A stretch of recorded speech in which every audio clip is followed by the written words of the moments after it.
What's up, Calvary Cast listeners? We are back. Episode 121 coming at you on a Wednesday mid-morning this time. I am Graham and he is Jess, hosts of the Calvary Cast. How are you, Jess? I'm doing well. How are you? I am doing well as well. It's a good. Glad to hear that. Yeah, good day.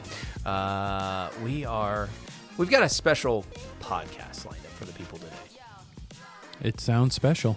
It does. A dual sip right there. This is a little shout out. There's going to be lots of shout outs probably today to John Johnson. This coffee comes from him. This is the last of the Brazilian coffee he sent back with me. It's a little past. Yeah. It's a little past its prime, but it's good, still though. good. Yeah, very. It's smooth and I like it. So thank you, John, for fueling the podcast today. Does he listen to the podcast? So he'll hear this, or we don't know?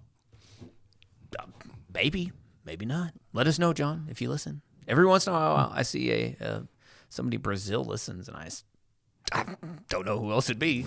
Right. So, must be him. Must be. There we go. So, anyway, we've got some things lined up. First of all, though, another shout out.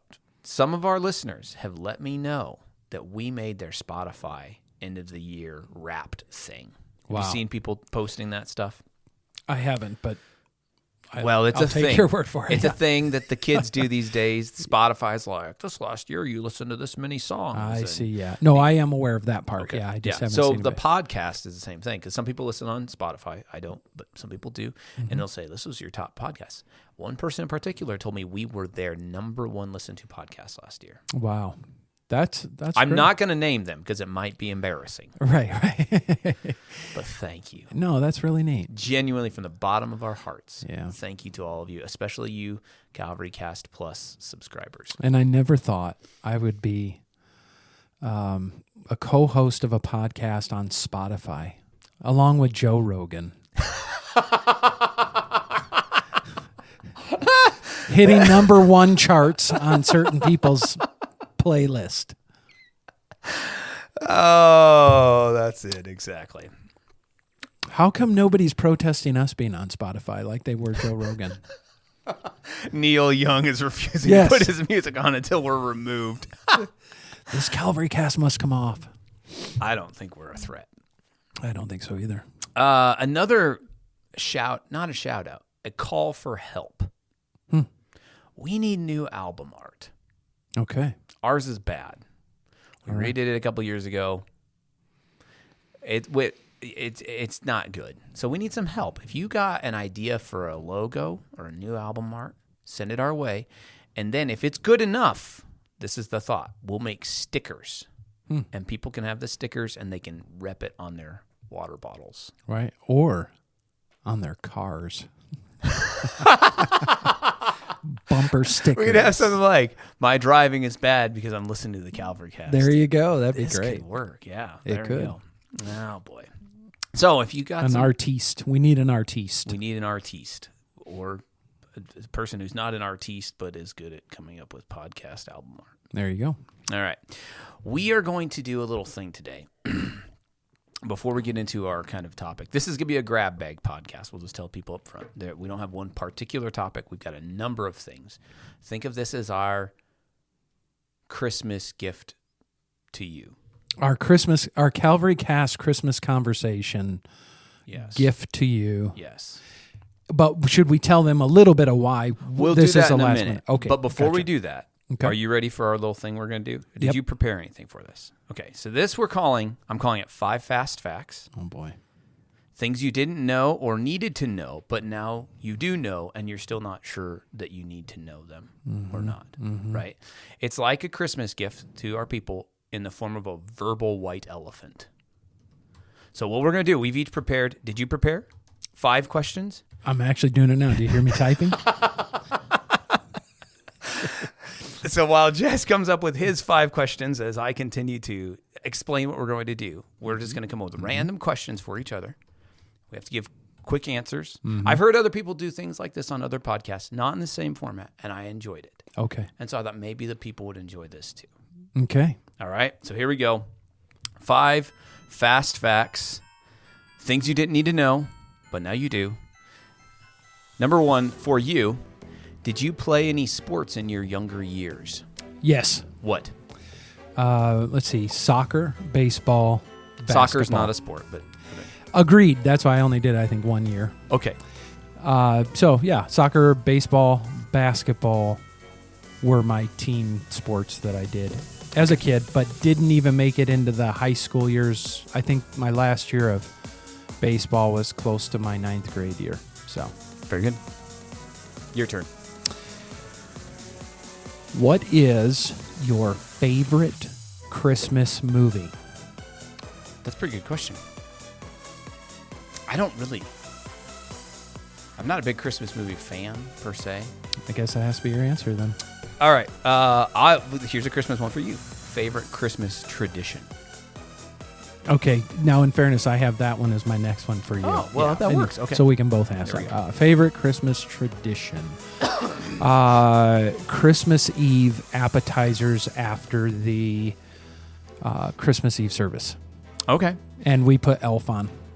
And Elf is good. And we don't sit and watch it, but it's in the background. And we just have wings and mozzarella sticks and jalapeno poppers and all the good stuff.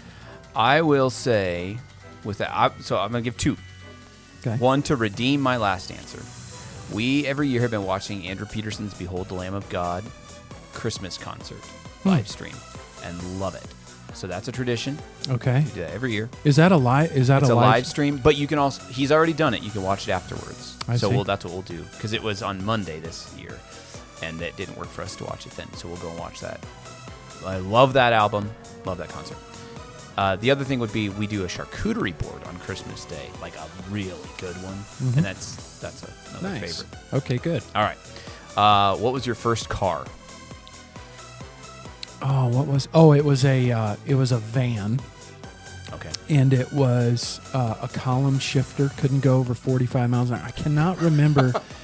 Was it a Chevy van or whatever? It had no windows on the side or the back. I ended up like they were broken out, or was it there a were panel none. van? It was just enclosed. And I removed the seats out of the back, and I put a love seat back there. I had house speakers, and we would load my friends in and just go. Yeah, you could have lived in it. Did you live down by the river? No, but I was on a trajectory to end up down by the river. But it was a fun van. We had a lot of good times in it. Okay. All right, your turn. Oh, most proud achievement. What have you achieved that you're most proud of? Not in a sinful, prideful way, but like you feel accomplished in that God helped you do something or whatever. Boy, isn't that a tough question? That's a tough question because I feel like I'm not an achiever person. Right. This sounds weird, but it's the only thing I think of right now. Mm-hmm. I said to do 1 rep max on my deadlift last night. Nice. What is it? I don't want to say. Oh, okay. Okay. That sounds really weird because some people are like, that's all? And some people are like, wow, that's a lot. So right. I don't know. That's a good one. I'll tell you off air. Okay. All right. What's your favorite food? Yeah, probably pizza, but good pizza, which is Rockford pizza. Yeah, like Rockford pizza. With the toppings Lino's underneath pizza. The cheese, yeah. Right? So to the extent that I would tell people, if you are within an hour of Rockford, maybe even an hour and a half, and you're taking a trip and you could just make that connection to Rockford, land there at dinner time, go to Lino's Pizza, order a pizza with sausage. Trust me on this. Don't think Papa John's sausage or like Pizza Hut sausage. Think good Italian sausage. Yeah. Sausage, and that's it. Well, sausage mushroom maybe. Okay. Don't load the pizza with a ton of like peppers or things. Just like a few things. Just get that. I promise you will probably get emotional as you're eating it. I promise you will be spoiled on pizza for the rest of your life. Maybe Lino's in Rockford is listening, and they could sponsor the podcast and send us pizza. Yeah, I should contact them and see if they could start shipping pizzas. I'd be willing to pay. you're going to pay some money. I'd be willing to do it, not all the time, Right, but like for a once treat. like a Christmas treat. That could be the Christmas Eve thing with our laptop. We could order that, have that there, boom, bake it. But there you go. All right. Was that number 4? Yeah, I think so. Okay, you got number 4. What is your favorite book, or most helpful book, or whatever? I mean, it could even be The Bible. Okay, no, Other than the Bible. Yeah, other than the Bible. Most helpful book, like of any sort. Yeah, could be even a fictional, non-fictional. Doesn't I don't matter. really read nonfiction, other than the Hardy Boys as a child. But you read. Or I mean fiction. Yeah, fiction. That's a tough one. That's a tough one. So I can think of 2, right? Mhm. One would be Knowing God. Yeah. Right. That was like the first like theological book that really grabbed me. Right. The second would be, and this would relate to music and liturgy, but it'd be Mike Cosper's book, Rhythms of Grace, talking about worship and liturgy and things like that. He's a great writer, and his stuff, that was a great book. Okay. Okay, last one, another Christmas one. A fake Christmas tree or a real tree? Both. We have both. You have 2 trees in We your have house? 2 trees. We have a fake one we put up, and we go get a real one every year. We just got it the other Really? night at the Boy Scout thing, paid an arm and a leg for it. I'll bet you did. And when we first brought it in, it was scraping the top of the ceiling. It was like a 7.5-foot tree, and I had to cut off a little bit of the top. Are you trying to make up for all the years as a child that you can celebrate Christmas? Isn't that interesting? And, that's funny because because I never had a tree as a kid. My first tree was when Nally and I got married. Yeah. But I mean, your first 2 trees. right, yeah. But we only had a real one at the time. But Yeah. and like Natalie would just get frustrated with me every year when the kids were little. Yes. And I cared about really getting them presents, and I wanted their Christmas to be like, wow, or whatever. And so it would always be like 2-3 days before Christmas, and I'd be driving around to stores and talking to Natalie, and she'd be like, you do this every year? And I'm like, well, it doesn't seem like they have enough. It doesn't seem like they have enough presents. She's like, you're only doing this because you didn't have Christmas as a kid. And I guess I didn't realize. I'm probably like, yeah, you're probably right. There you go. But when they grow up and they're like all like adults now, at least, out of the home type of thing, I don't feel that compulsion anymore. Yeah. But now with grandkids, like with Jace, I'm going to want to do that, and our new baby on the way. Okay. The new grandbaby on the way. Good clarification. Yeah. Do you have It would an be announcement? something. That would be an announcement. That would be a Christmas miracle, as they say. Yeah. That would be a miracle. Okay, that's number 5. Good? Yeah, that was 5? That was my 5th. Okay. Did I give you a 5th? I don't know. I don't remember either, but it slipped my mind. Oh, one thing, how you go to a party and they say, tell us, write down on a thing one thing about yourself that nobody would know that is just a really interesting fact. Oh, my word. You've had to do that before, I'm sure. Yeah. And people have to guess, is it you or whatever? Yeah. Boy, oh boy. Oh, yeah, I know what you're talking about.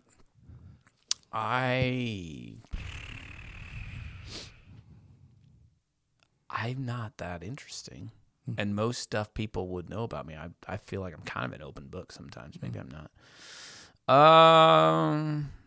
Now, after this, you'll have something. Because I have one I use every time. Okay, well, I'll say mine. Then you can, or how about you say yours, and it'll give me a second to think about. Okay. I won an arm wrestling tournament. I had a trophy. I can't find it anymore. Wow, that's Yeah, it cool. was years ago, in my 20s. That's cool. Okay, so this is probably kind of related to the podcast. Maybe I've said this before. I don't think so. But when I was a child, I don't know how old I was. Maybe 10, 12. Our Christian radio station had a kids program every Saturday morning, and they let a kid come on and be a junior DJ. And I did that. And it was like a whole hour and a half, I think, program. You sat there, you talked with the DJ, and they played music. And Hey, you were being prepped for the Calvary that's cast, what and I'm you saying. didn't even know it. That's what I'm saying. Maybe I was born to do radio. Yep. I Right. don't know. That'd be my fact. Wow, that's really something. So, Yep. Well, that was kind of fun. That took a long time. That was not 5 fast It was facts, fun, though. But it was fun. And I bet people get a chuckle out of that. Yeah, sometimes you like to just listen to stuff like that. Exactly.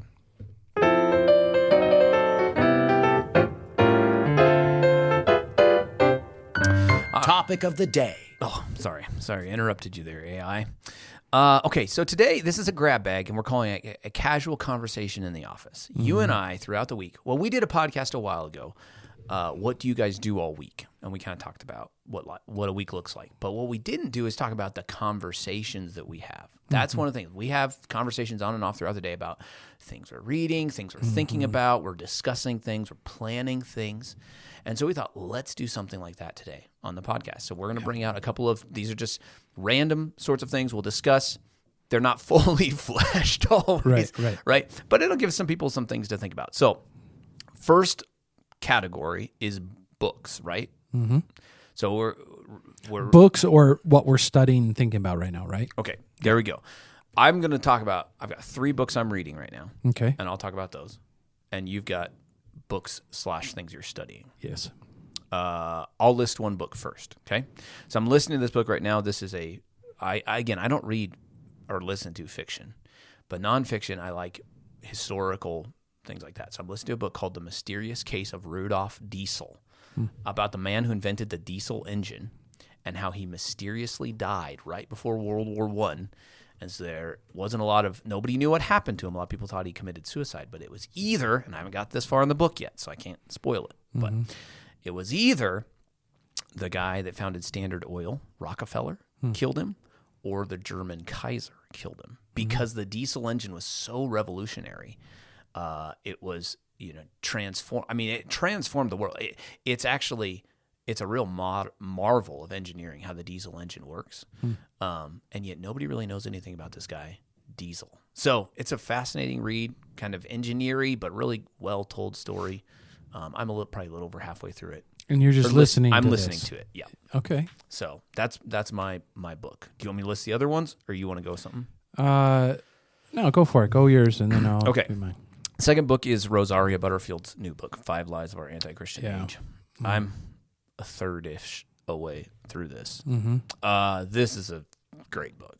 Is it going to become, do you think, a book of the month? No. Okay. I don't think so. I don't think this is one that everybody... This is one that maybe we'll do a podcast on, just talk about some of the things she's bringing out. But it seems like one you can recommend, but I would it's recommend not necessarily it, but I don't think everybody in our church is going to benefit from this. But what she's doing is she's writing to Christians living in a post-Christian age, and she is largely saying to a lot of Christians, you don't know the time you're living in, right? That you're living in this post-Christian world, and especially, so she has 5 lies in here, and I'll list them to you. And then you might want to go read the book because you're like, wow. Lie number 1, homosexuality is normal. Lie 2, being a spiritual person is kinder than being a biblical Christian. Lie 3, feminism is good for the world and the church. And she makes the statement, feminism only is alive in the church, not even in the world. Interesting. Lie number 4, transgenderism is normal. And lie number 5, modesty is an outdated burden that serves male dominance and holds women back. So you can kind of get an idea. Like there's not a whole lot of punches held in this book. But I think she's largely saying that Christians have, in the name of love and tolerance and acceptance, begun to accept lies the world is telling us. Right, that's right. And on all of those subjects. And so she's addressing those things. So it's a pretty fascinating read. Yeah, and I think that, that concept of love, this has become this is a real problem, because they'll say it's in the name of love, right? But really it's in the name of a certain definition of a kind of sentimental 21st century American love. And this misguided notion of empathy, right? She talks a lot about that, like what empathy is not the highest virtue. It's actually not really a great thing in these contexts. So good. That sounds good. Okay, the third book, this is the book I'm really digging right now, and we will do a podcast on this book. Okay. I need to buy it though. I'm reading it on Kindle. I just don't like reading. I don't either. I don't prefer the Kindle. I like to be able to do you can see this book here with these. I highlight the living daylights out of a book. But this book is called The Rise and Fall of Dispensationalism. Okay. Already, I'm feeling the controversy stirring. So I'm sure most everybody knows what dispensationalism is, but if you don't, it's a way of interpreting your Bible, seeing in it through the lens of dispensations or time periods instead of covenants.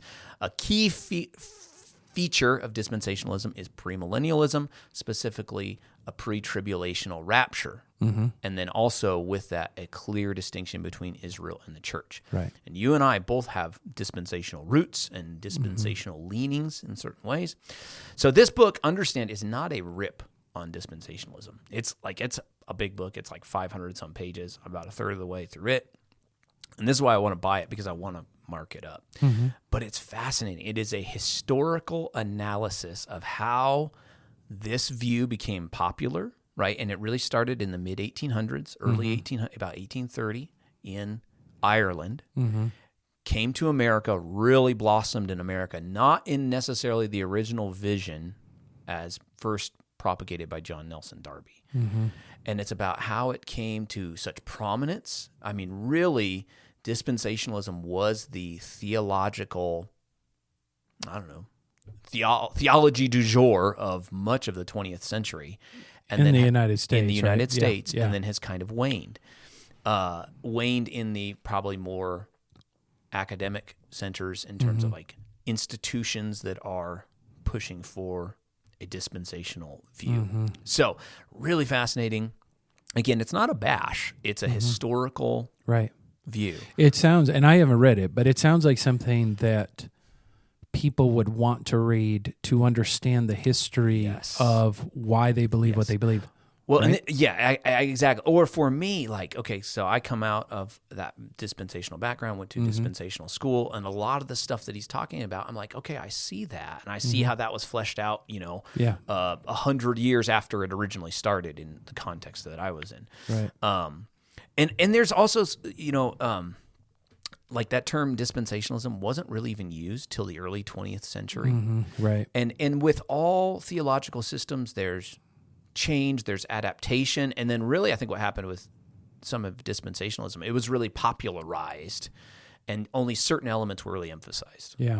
Pre-tribulational rapture. That's a key one, which was a really novel interpretation. Yeah. Right? The what we would essentially say are two returns of Christ in the rapture, a secret rapture, and then another return after the and wouldn't we say that what was also novel isn't a tribulational period, but a 7-year tribulational period? Right. So a connection between Daniel 7 or 9, but anyway, and Revelation, and that idea of 7 years was brand new. Right. Like, I don't think, from what I understand, and maybe he talked about that, that's never found anywhere previous. Not that I'm aware of. Now, like premillennialism was. Yeah, premillennial, like 1,000-year reign of Christ on the earth. But even that was, there was a lot of what he calls old premillennialism, excuse me, and then dispensationalism he calls new premillennialism. Old premillennialism was really marked by a lot of date setting. Right.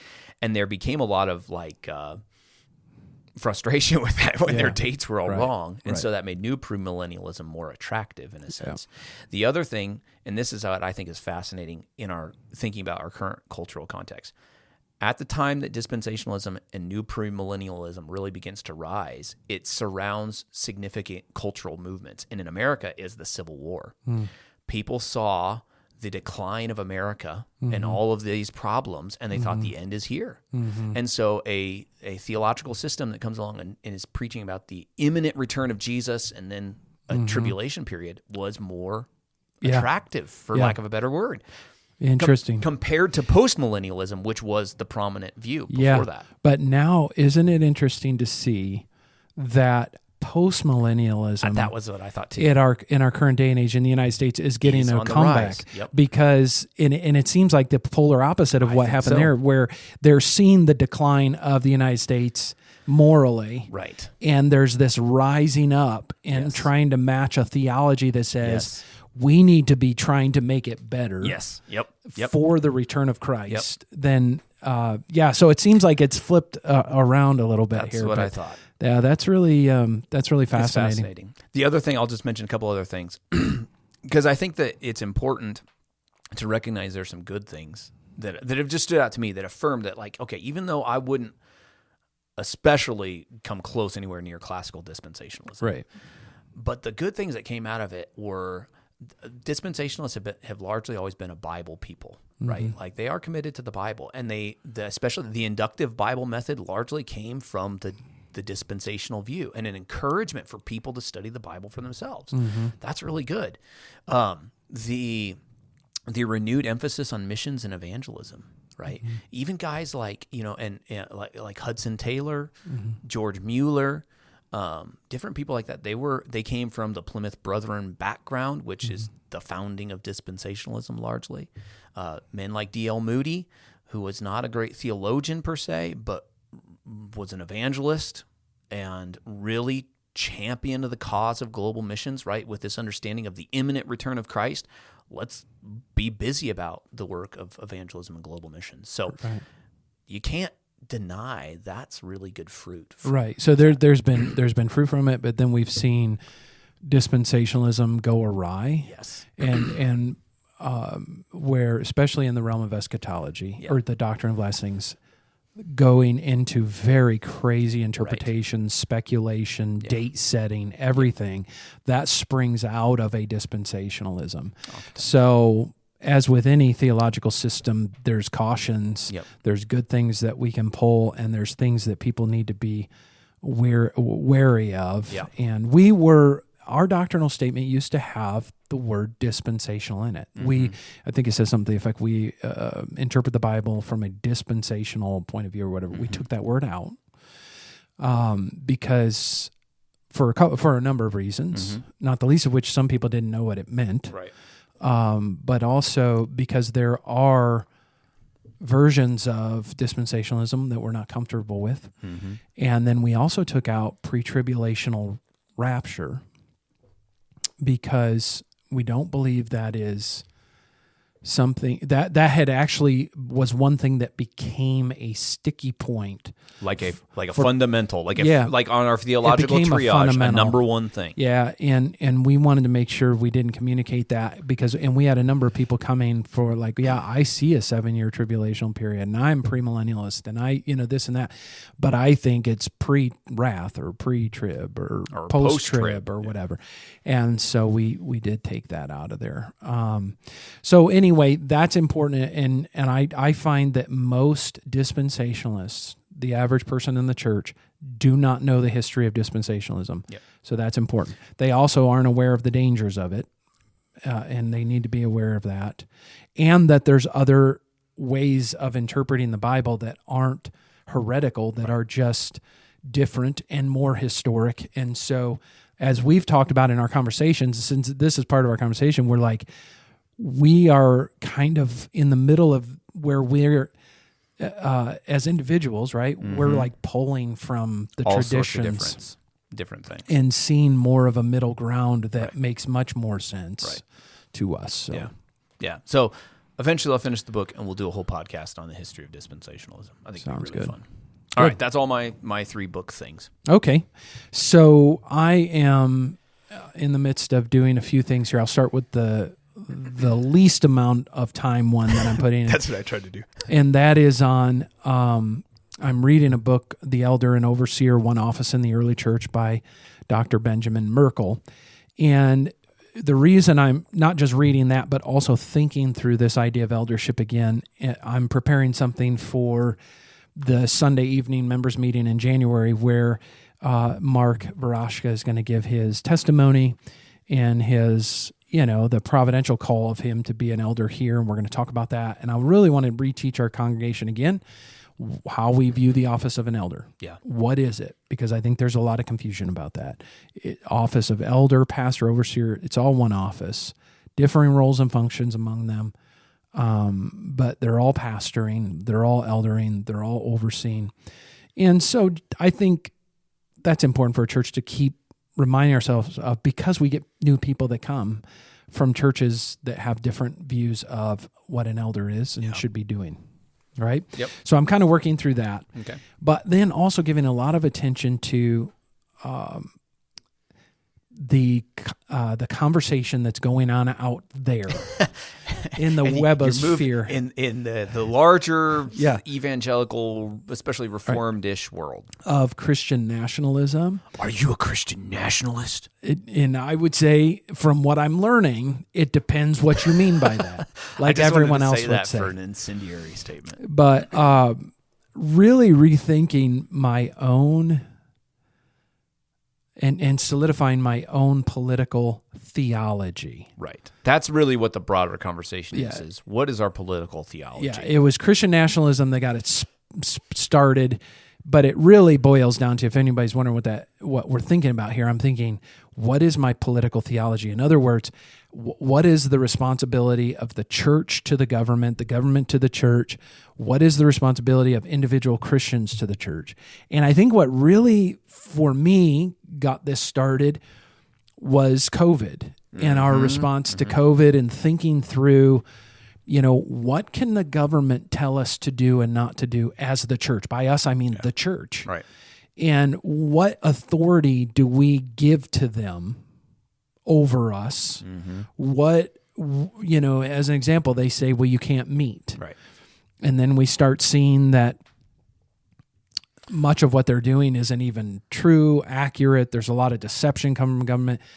In certain states like California, there was definitely agendas against the church, trying to keep them from meeting, even though they were allowing all these other things. So what is our response to the government? And this has been really helpful to me to think through, because I never really thought through it before. Well, like we didn't have to so much. That's right. Right. I think that's what a lot of people have come to see, is we didn't have to. We were largely at peace and left alone.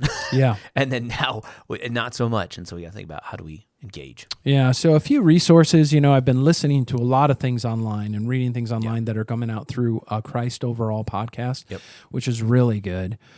I read through Martin Lloyd-Jones on Romans 13. I skipped way ahead from where we're at in our series on Sunday mornings and read through his perspective on church and state. And it was really good, really helpful to see and just to think through. I mean, just generally, if you just think through the idea that God has established government and church. And yes, they are distinct and they have different roles which they're supposed to be doing. And there's a sense in which they need to stay in each stays in its own lane. So the government stays in its lane because it has a role to do, protect its citizen, punish evildoers. That's definitely not the role of the church. But even if we start thinking about this a little more clearly, and we'll talk about this more in our time, but like the government and the church in an ideal setting, which is what we had, and still, well, no, we had this in the United States, is that the government acknowledged the God of the Bible. The government established its form of government and laws based upon biblical truths.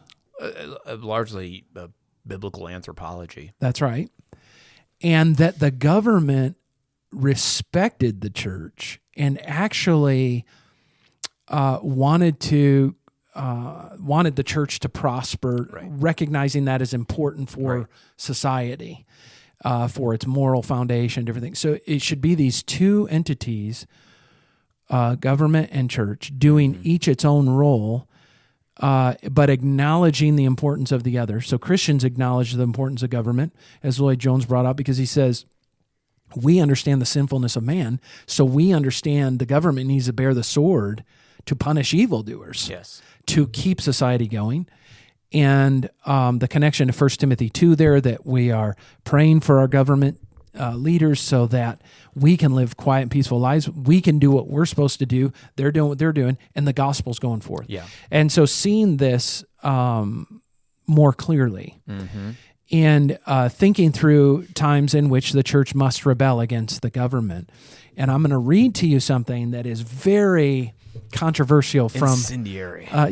From Lloyd-Jones here. He says, but what about rebellion?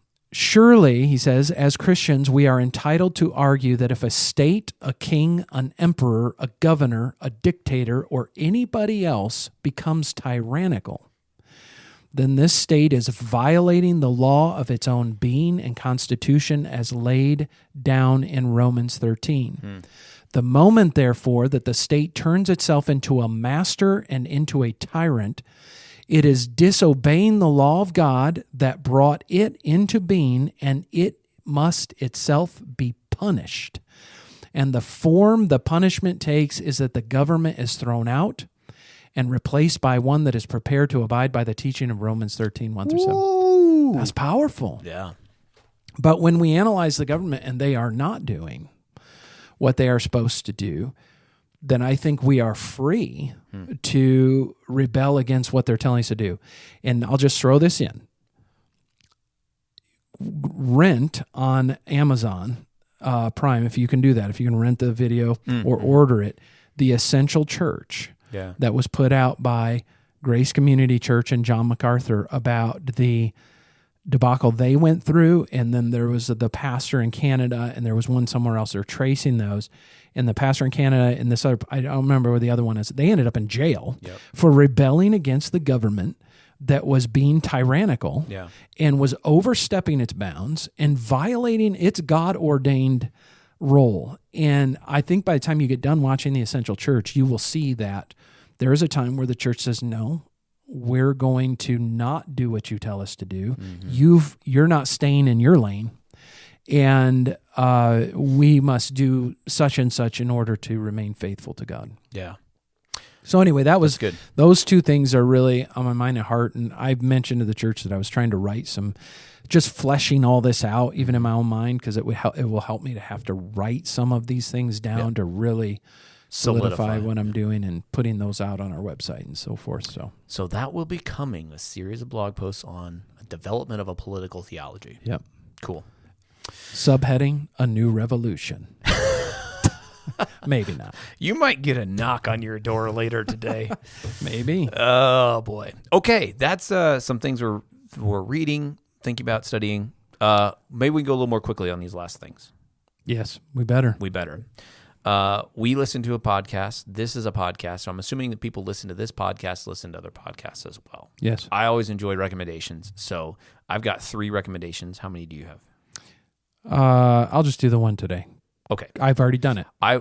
Christ Overall. Okay, that was my first one. The Christ Overall website and their podcast, great stuff. Now, some of it is going to be, it is geared more towards pastors and things like that, but if you really want to think deeply about some things, especially Christian nationalism, what they're doing, it's really good. And the thing that I like about that, they take one theme a month and then they do a whole bunch of podcasts and articles all in that one theme. I think that's helpful because it lets you keep thinking about that one thing over a month period. And I'll say before the Christian nationalism ones, they did several on progressive covenantalism. So if you want to think more about dispensationalism and covenantal theology and progressive covenantal theology, those podcasts are really helpful too.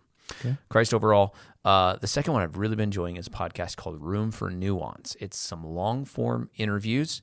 Pastor Sean DeMars. If people watch The American Gospel, the first one, he's on that, the one about the prosperity gospel. He's on it. He's a good interviewer and sitting down having long conversations with people about all sorts of subjects. The last one they put out, I think, is with Russell Berger, who is also in that American Gospel documentary. Really great interview. Highly recommend it. The third one I'll recommend, I think I've recommended this before, but it's great. I listen to it every single day, is The World and Everything in It from World Magazine.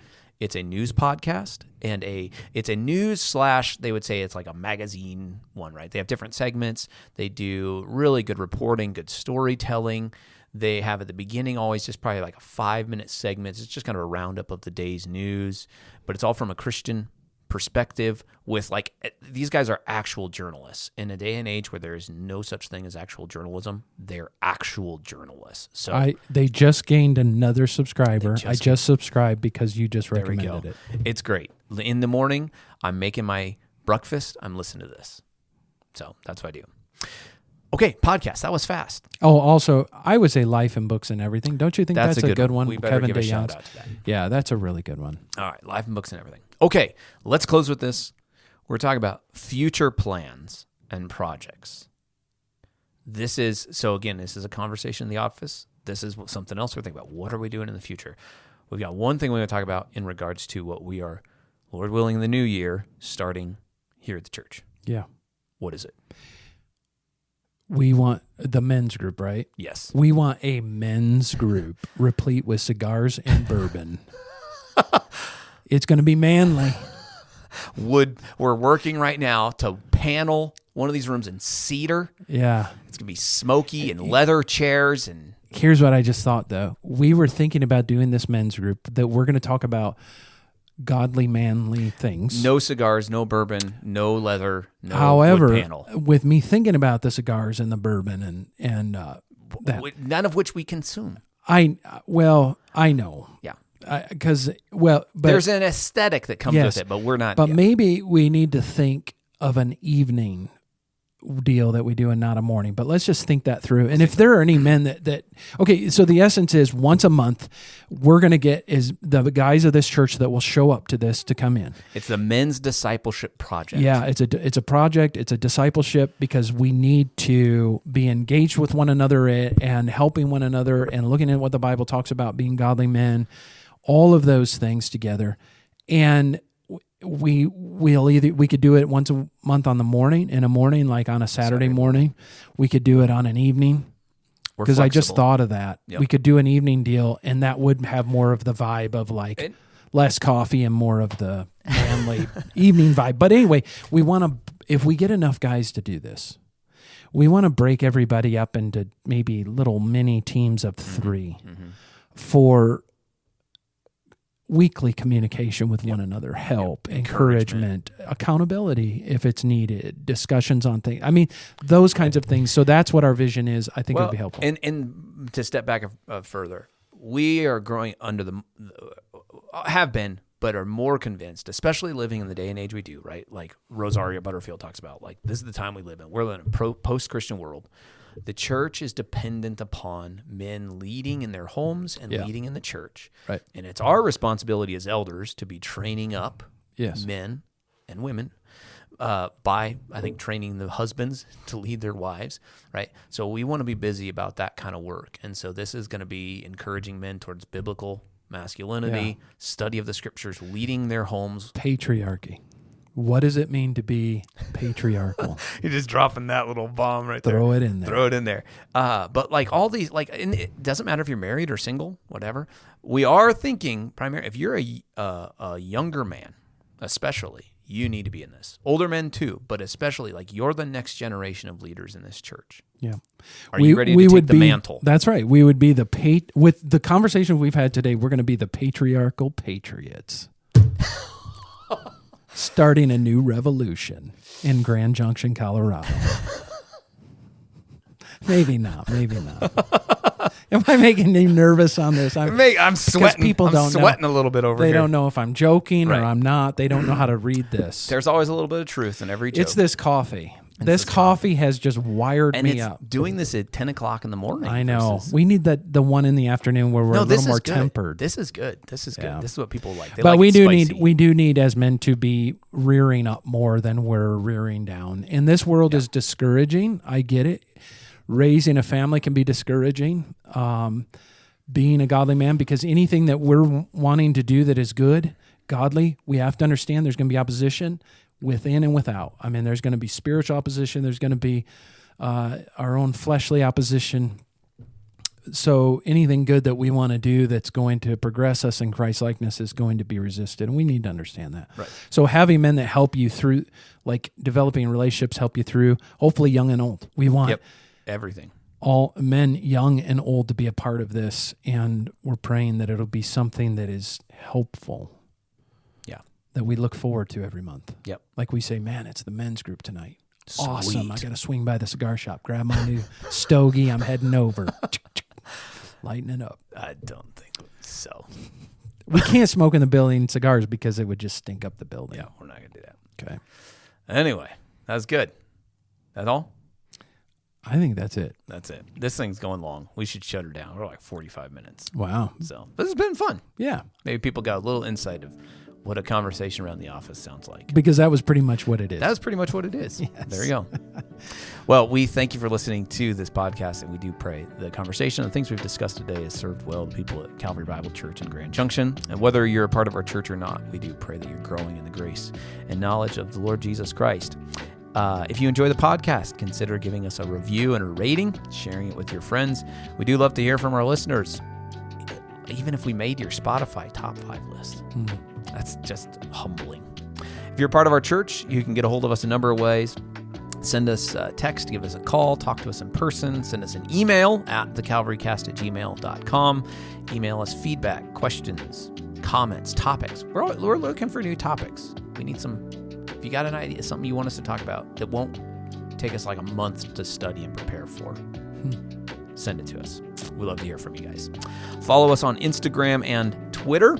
We are at The Calvary Cast. At Calvary, we exist for the glory of God, the good of his people, and the Great Commission. So until next time.